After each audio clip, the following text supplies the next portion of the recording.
my name is Mallory. I've been a technician here at Cherokee Animal Hospital for about 4 years now. And here is Stephanie. She's going to be helping me today. She's been here about 2 years now. We are going to show you and also answer some questions for you guys that we have a lot about nail trims. So a lot of times when we bring dogs back here to the treatment area, we bring them back away from the owners because they can be really nervous. Sometimes it's easier having two people in this nice big open area that we have back here. So we're going to show you even the basics of holding. Stephanie is going to hold in the most basic hold that we usually use for nail trims. So at home you guys can have one person that's going to be cutting and one person that's going to be holding. The person that's going to be holding is going to have one arm underneath, right underneath her hips, kind of underneath her belly. You don't want to go too high or else she can move her legs around, but you don't want to go too far back or else it's going to be uncomfortable. Up here at the head, she's going to be with her arm around and just kind of underneath her chin. So if she were to try to come at me and bite me, which I doubt she will, then Stephanie has the ability to try to keep her back and away rather than coming at me and biting me. This is the most basic hold. There's lots of other ways to hold. There's other ways where she can be sitting, and you can kind of get behind her little butt here and keep her from moving all around. It's a lot harder to get to those back feet, but this is great for the front feet. The clippers that we use are typically open, scissor-like. So they'll be open like this in the middle. A lot of clippers that you see, they'll be a complete circle, but you want them to be almost scissor-like. So you have them open completely. We have different sizes here and even smaller ones that we would use for cats and small dogs. So today we're going to be using ones about this size for Miss Roxy. They work pretty well. First, what I'm going to do is I'm going to start by just kind of slowly making my way down to her paw. And when I'm ready to pick her paw up, I'm going to pick it up and go to the underside of her paw.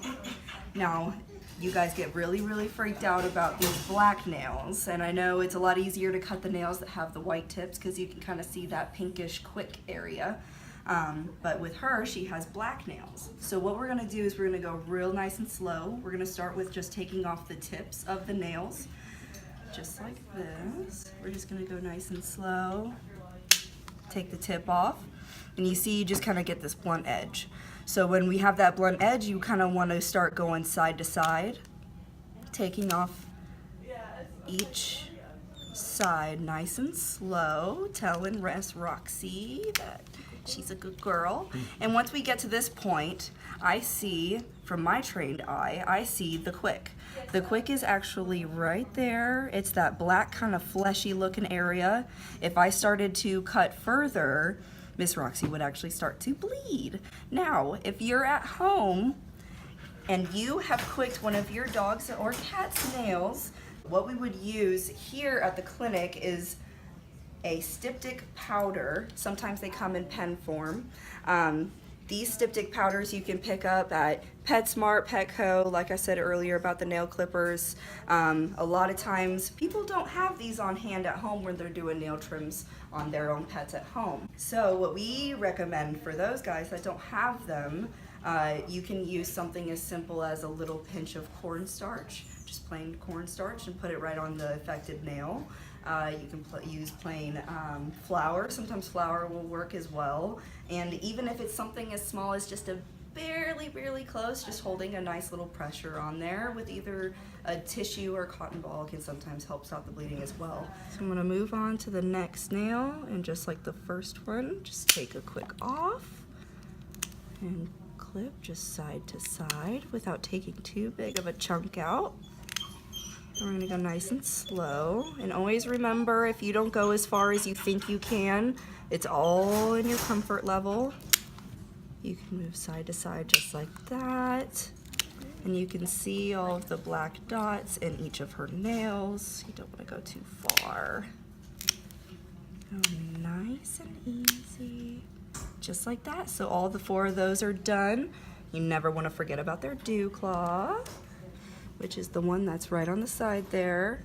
I'm actually going to come underneath to clip that one. Like I said, all comes with experience. This one never typically touches the ground, so it can be a little bit longer than others. Let's see, they look so nice. So we're just gonna take this back foot. A lot of times I like to support their weight in the back. So what I'm gonna do, if I were on the floor, I would actually stick my leg underneath, and I can show you that too. But since she's up on a table, I'm just gonna pick up, and sometimes I keep my arm underneath, and I can kind of hold at the same time. So then that way she doesn't feel like she's not, you know, comfortable, she's not having too much weight on her other leg that's supporting her. Whereas if I were to just hold like this, she's got too much free movement. That can hurt their knees and their ankles and even their hips if they are a little bit older patients. So I'm just gonna go nice and slow, just like I did with the front ones. And you may see me touch the nail after I feel like I'm finished cutting as far as I can, and the only reason why I'm touching is because I just try not to leave any harsh, blunt edges. So I just make sure it's nice and smooth. Sometimes we have the occasional patient or the pet that is either really nervous, or sometimes in Mr. Chewy's case, they're extremely excited, happy, they're rambunctious. Even, you know, especially the fact that he is indeed a puppy.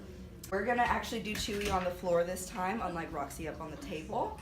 So the way that we are gonna hold Chewy on the floor, he's getting all the treats and all the love.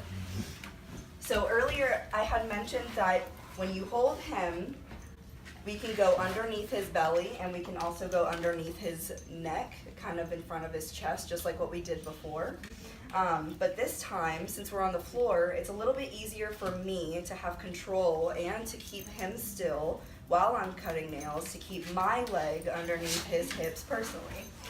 So I'm just gonna go like this. Stephanie's gonna move her arm just a little bit further up, and Miss Mackenzie's gonna be feeding treats and treats and treats as we're cutting the nails. So see, I have and his legs are Supermaning out. He's totally fine. He's super, super happy, and he's getting all the love and attention up at his head. And he's got nice little nails. Half of them are black, half of them are white. So with those white ones, it's a little bit easier to see where that quick stops and where it starts. So with those white nails, you have a greater chance, you always want to go nice and slow, but you have a greater chance of getting right to that quick when you know exactly where it is. And then also with those black ones, again, we just go nice and slow until we have the quick exposed right there for you. And this is a rambunctious puppy that doesn't even know the word sit yet.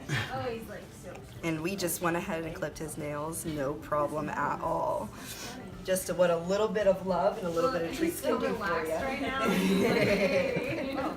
And you always, always, always want to tell them and encourage them, good boy, good girl, you're doing a great job, lots of head pats and scratches, and sometimes just an ear scratch is all it takes, or a couple of treats, and you'll get all 4 paws, nails completely clipped, and you'll be completely successful with a very happy dog, and you'll have a greater chance of doing it the next time as well.